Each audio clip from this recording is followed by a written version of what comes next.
مجھے S P سے تمہارے کیس کی تفصیلات کا پتہ چلا ہے۔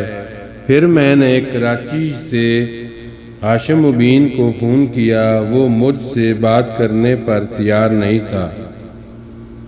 مجھے اس سے بات کرنے کے لیے منتیں کرنی پڑیں۔ اس نے مجھے تمہارے بارے میں بتایا ہے کہ اس کی بیٹی رات کو غائب ہوئی ہے اور تم بھی رات کو گئے اور صبح آئے ہو۔ تو پاپا اس میں اغوا کہاں سے آ گیا؟ پہلی بات تو یہ ہے کہ میں رات کو کہیں نہیں گیا، اور دوسری بات یہ ہے کہ اغوا کرنے کے لیے کسی کے گھر جا کر لڑکی کو زبردستی لے جانا ضروری ہے، اور میں کسی کے گھر نہیں گیا۔ ہاشم مبین کے چوکیدار نے رات کو تمہیں جاتے اور صبح آتے دیکھا ہے۔ اس کا چوکیدار جھوٹا ہے، سالار نے بلند آواز میں کہا۔ میرے چوکیدار نے تمہیں رات کو ایک لڑکی کو کار میں لے جاتے دیکھا ہے، سکندر نے دانت پیستے ہوئے کہا۔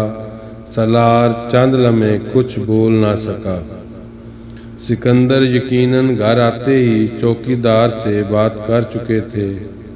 وہ میری ایک فرینڈ تھی جسے میں گھر چھوڑنے گیا تھا۔ اس نے طیبہ کو دیکھتے ہوئے کہا۔ کون ہے وہ فرینڈ؟ اس کا نام اور پتہ بتاؤ۔ سوری پاپا، میں یہ نہیں بتا سکتا، اٹ از اے پرسنل۔ یہاں اسلام آباد چھوڑنے گئے تھے؟ ہاں۔ تم اسے لاہور چھوڑ کر آئے ہو؟ ایس پی نے مجھے خود بتایا۔ تم 4 ناکوں سے گزرے ہو، چاروں پر تمہارا نمبر نوٹ کیا گیا ہے۔ رستے میں تم نے اس سروس اسٹیشن پر رک کر گاڑی چیک کروائی ہے، اس لڑکی کے ساتھ وہاں کھانا کھایا ہے۔ سکندر نے اس سروس اسٹیشن اور ہوٹل کا نام بتاتے ہوئے کہا۔ سالار کچھ دیر سکندر کو دیکھتا رہا، مگر اس نے کچھ بھی نہیں کہا۔ ایس پی نے مجھے یہ سب کچھ خود بتایا ہے، اس نے ابھی ہاشم مبین کو یہ سب کچھ نہیں بتایا۔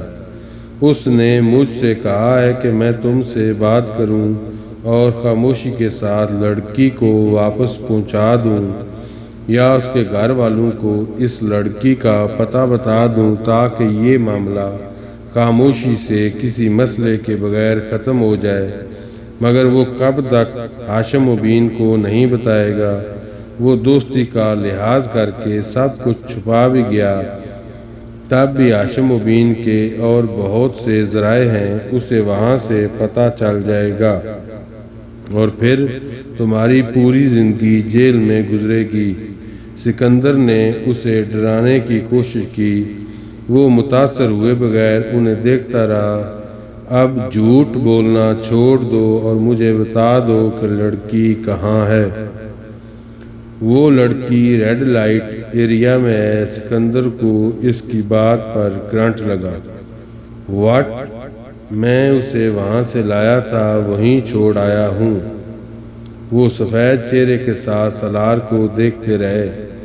مگر وہ امامہ نہیں تھی۔ میں پرسوں لاہور گیا ہوا تھا، وہاں سے میں رات گزارنے کے لیے اس لڑکی کو لایا تھا۔ آج میں اسے وہاں چھوڑ آیا۔ میرے پاس اس کا کوئی کانٹیکٹ نمبر تو نہیں، مگر آپ میرے ساتھ لاہور چلیں تو میں آپ کو اس لڑکی کے پاس لے جاتا ہوں، یا پتہ بتا دیتا ہوں۔ آپ خود یا پولیس کو کہیں کہ وہ اس لڑکی سے تصدیق کر لیں۔ کمرے میں یکدم خاموشی چھا گئی۔ طیبہ اور سکندر بے یقینی سے سالار کو دیکھ رہے تھے، جبکہ وہ بڑے مطمئن انداز میں کھڑکیوں سے باہر دیکھ رہا تھا۔ مجھے یقین نہیں آتا کہ تم اس طرح کی حرکت کر سکتے ہو، تم ایسی جگہ جا سکتے ہو۔ ایک لمبی خاموشی کے بعد سکندر نے کہا، آئی ایم سوری پاپا، مگر میں جاتا ہوں، اور اس بات کا امامہ کے بھائی وسیم کو بھی پتہ ہے۔ میں کئی بار ویک اینڈ پر اپنے دوستوں کے ساتھ وہاں جاتا رہا ہوں، اور یہ وسیم یہ بات جانتا ہے، آپ اس سے پوچھ لیں۔ ایڈریس دو اس لڑکی کا۔ وہ کچھ دیر بعد گرائے، میں اپنے کمرے سے لے کر آتا ہوں۔ اس نے اٹھتے ہوئے کہا۔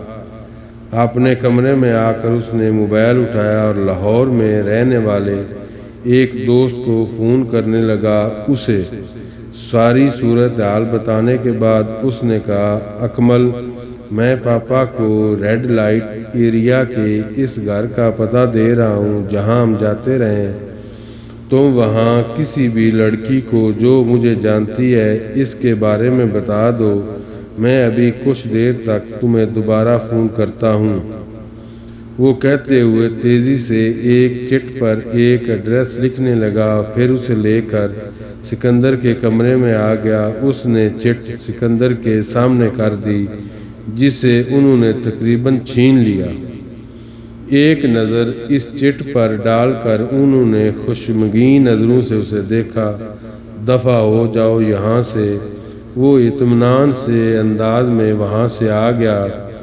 اپنے کمرے میں آ کر اس نے اکمل کو دوبارہ فون کیا۔ میں تمہیں وہاں پہنچ کر فون کرتا ہوں، اکمل نے اس سے کہا۔ وہ بیڈ پر لیٹ کر اس کا انتظار کرنے لگا۔ 15 منٹ کے بعد اکمل نے اسے فون کیا۔ سالار، میں نے ثنیا کو تیار کیا ہے، اسے میں نے سارا معاملہ سمجھا دیا ہے۔ اکمل نے اسے بتایا وہ ثنیا کو جانتا تھا۔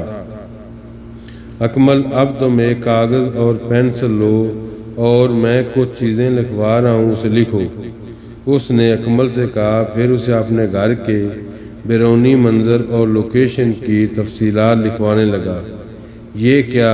میں نے دیکھا ہوا ہے تمہارا گھر، اکمل نے کچھ حیرانی سے اس سے پوچھا۔ تم نے دیکھا ہے، ثنیا نے تو نہیں دیکھا؟ یہ ساری تفصیلات میں ثنیا کے لیے لکھوا رہا ہوں۔ اگر پولیس اس کے پاس آئی تو وہ یہ ساری چیزیں اس سے پوچھے گی، صرف یہ تصدیق کرنے کے لیے کیا وہ واقعی میرے ساتھ یہاں اسلام آباد میں تھی۔ وہ گاڑی میں چھپ کر آئی تھی اور رات کے وقت آئی تھی، اس لیے اسے زیادہ تفصیل کا نہیں پتا، مگر گھر کے اندر داخل ہوتے ہوئے دائیں اور بائیں دونوں طرف لان ہے۔ میری گاڑی کا رنگ سرخ تھا، اسپورٹس کار اور نمبر، وہ اسے لکھواتا گیا۔ ہم پولیس کے 4 ناکوں سے گزرے تھے۔ اس نے سفید شلوار قمیض، سفید چادر اور سیاہ سویٹر پہنا ہوا تھا۔ راستے میں ہم اس نام کے سروس اسٹیشن پر بھی رکواتا گیا۔ ہم پولیس کے 4 ناکوں سے گزرے تھے۔ اس نے سفید شلوار قمیض، سفید چادر اور سیاہ سویٹر پہنا ہوا تھا۔ راستے میں ہم اس نام کے سروس اسٹیشن پر بھی رکے تھے۔ سالار نے نام بتایا اور سروس اسٹیشن اور ہوٹل اور دھند کی وجہ سے صحیح طرح نہیں دیکھ سکی۔ سالار یکے بعد دیگرے ہر چیز کی تفصیل لکھواتا گیا۔ سروس اسٹیشن پر گاڑی ٹھیک کرنے والے آدمی سے لے کر چائے بنانے والے لڑکے کے حلیے اور اس کے کمرے کی تفصیلات، انہوں نے کیا کھایا تھا اور سالار لڑکے کے درمیان کیا گفتگو ہوئی تھی، اس نے چھوٹی چھوٹی تفصیلات اسے لکھوائی تھی۔ اس نے اپنے گھر کے پورچ سے لے کر اپنے کمرے کے راستے اور اپنے کمرے کا تمام جلد حلیہ بھی اسے نوٹ کروا دیا تھا۔ ثنیا سے کہو یہ سب کچھ رٹ لے، اس نے اکمل کو آخری ہدایت دی اور فون بند کر دیا۔ فون بند کر کے وہ بیڈ پر بیٹھا بھی کچھ سوچ رہا تھا جب سکندر عثمان اچانک دروازہ کھول کر اس کے کمرے میں آ گئے۔ اس لڑکی کا کیا نام ہے؟ ثنیا، سالار نے بے اختیار کہا۔ سکندر عثمان مزید کچھ کہے بغیر کمرے سے نکل گئے۔ ان کے جانے کے بعد سالار کو اس وکیل کا خیال آیا جس کے ذریعے انہوں نے ہاشم مبین احمد سے رابطہ کیا تھا۔ اس وکیل کو حائل کرنے والا بھی حسن ہی تھا اور سالار سکندر کے نام سے وہ وکیل بھی واقف نہیں تھا، مگر سالار کے لیے قابل تشویش بات اس میں حسن کا انوالو ہونا تھا۔ ہاشم مبین احمد اس وکیل سے حسن اور حسن سے اس تک بہت آسانی سے پہنچ سکتے تھے۔ اس نے اگلا فون حسن کو کیا اور حسن کو سارے معاملے کی نوعیت سے آگاہ کیا۔ میں تمہیں پہلے ہی اس سب سے منع کر رہا تھا، اس نے چھوٹتے ہی سالار سے کہا۔ میں وسیم اور اس کی فیملی کو بہت اچھی طرح جانتا ہوں اور ان کے اثر و رسوخ سے بھی بخوبی واقف ہوں۔ وہ بولتا جا رہا تھا۔ سالار نے کچھ اکتاہٹ بھرے لہجے میں اسے ٹوکا۔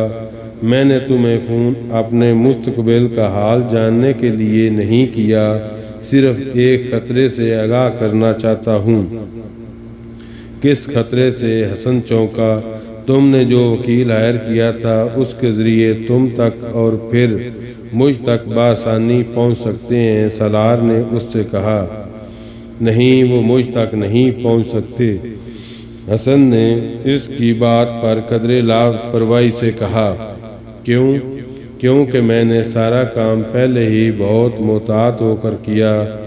وہ وکیل بھی میرے اصلی نام اور پتے سے واقف نہیں، اسے جو ایڈریس اور فون نمبر میں نے دیا تھا وہ جعلی تھا۔ سالار بے اختیار مسکرایا۔ اسے حسن سے ایسی عقل مندی اور چلاکی کی توقع رکھنی چاہیے تھی۔ وہ ہر کام بڑی صفائی سے سر انجام دینے کا ماہر تھا۔ میں صرف اس کے پاس ایک بار گیا تھا، پھر فون پر ہی رابطہ کیا تھا، اور اس ملاقات میں بھی میرا حلیہ بالکل مختلف تھا۔ میں نہیں سمجھتا کہ صرف حلیے سے ہاشم مبین احمد مجھ تک پہنچ سکتے ہیں، اور اگر پہنچ گئے تو پتہ نہیں، اس کے بارے میں نے نہیں سوچا۔ حسن نے صاف گوئی سے کہا۔ کیا یہ بہتر نہیں کہ تم کچھ دنوں کے لیے کہیں غائب ہو جاؤ اور یوں ظاہر کرو کہ جیسے تمہاری یہ غیر موجودگی کچھ ضروری کاموں کے لیے تھی؟ سالار نے اسے مشورہ دیا۔ اس سے بہتر مشورہ بھی میرے پاس ہے۔ میں اس وکیل کو کچھ روپے پہنچا کر یہ ہدایت دے دیتا ہوں کہ ہاشم مبین یا پولیس کے پہنچنے پر وہ انہیں میرا غلط حلیہ بتائے۔ کم از کم اس طرح فوری طور پر میں کسی پریشانی کا شکار نہیں ہوں گا، اور انہی دنوں میں ویسے بھی چند ہفتوں کے لیے انگلینڈ جا رہا ہوں۔ حسن نے بتایا۔ پولیس اگر پہنچ گئی تو تب بھی میں ان کی پہنچ سے بہت دور رہوں گا، مگر مجھے یہ یقین نہیں کہ وہ مجھ تک پہنچ سکیں گے، اس لیے تم اطمینان رکھو۔ اگر تم واقعی اتنے بے فکر مطمئن ہو تو ٹھیک ہے، ہو سکتا ہے وہ تم تک نہ ہی آئے، مگر میں نے پھر بھی سوچا کہ میں تمہیں بتا دوں۔ سالار نے فون بند کرتے ہوئے اس سے کہا۔ ویسے تم اس لڑکی کو اب لاہور میں کہاں چھوڑ آئے ہو؟ لاہور کی ایک سڑک پر چھوڑ آیا ہوں، اس کے علاوہ اور کہاں چھوڑ سکتا تھا؟ اس نے اپنے ولے وقوع اور حدود دربا کے رابعہ کے بارے میں کچھ نہیں بتایا، وہ بس چلی گئی تھی۔ عجیب ہے، بے وقوف ہے، کم از کم تو اسے اس کا ٹھکانہ پوچھنے کا حوصلہ رکھتے تھے۔ ہاں، مگر مجھے اس کی ضرورت نہیں پڑی۔ سالار نے دانستہ امامہ سے آخری بار ہونے والی اپنی گفتگو گول کر دی۔ میں حیران ہوں کہ تم اب کس طرح کے معاملات میں انوالو ہونے لگے ہو۔ اپنی ٹائپ کی لڑکیوں کے ساتھ انوالو ہونا دوسری بات ہے، مگر وسیم کی بہن جیسی لڑکیوں کے ساتھ انوالو ہو جانا، تمہارا ٹیسٹ دن بہ دن گرتا جا رہا ہے۔ میں انوالو ہوا ہوں، تم واقعی عقل سے پیدل ہو، اور نہ کم از کم اس طرح کی بات مجھ سے نہ کرتے۔ ایڈونچر اور انوالومنٹ میں زمین آسمان کا فرق ہوتا ہے حسن صاحب، سالار نے طنزیہ لہجے میں کہا، اور آپ نے یہ فاصلہ ایک ہی چھلانگ میں طے کر لیا ہے سالار صاحب۔ حسن بھی اس کے انداز میں جواب دیا۔ تمہارا دماغ خراب ہے اور کچھ نہیں، اور تمہارا دماغ مجھ سے زیادہ خراب ہے، ورنہ اس طرح کی کوئی حماقت کو ایڈونچر کبھی نہ کہتے۔ حسن بھی قدرے جلایا ہوا تھا۔ اگر تم نے میری مدد کی ہے تو اس کا یہ مطلب نہیں کہ تمہارے منہ میں جو آئے تم مجھے کہہ دو۔ سالار کو اس کی بات پر اچانک غصہ آ گیا۔ ابھی میں نے تمہیں کچھ بھی نہیں کہا، تم کس بات کی طرف اشارہ کر رہے ہو؟ یہ ٹیسٹ والی بات کی طرف یا دماغ خراب ہونے والی بات کی طرف؟ حسن نے اسی انداز میں اس کے غصے سے متاثر ہوئے بغیر کہا، اچھا اب منہ بند کر لو، فضول بحث مت کرو۔ اس وقت ان تمام باتوں کو کرنے کا مطلب ہے گڑے مردے اکھاڑنا ہے۔ حسن سنجیدہ تھا۔ فرض کرو پولیس کسی صورت ہم تک پہنچ جاتی ہے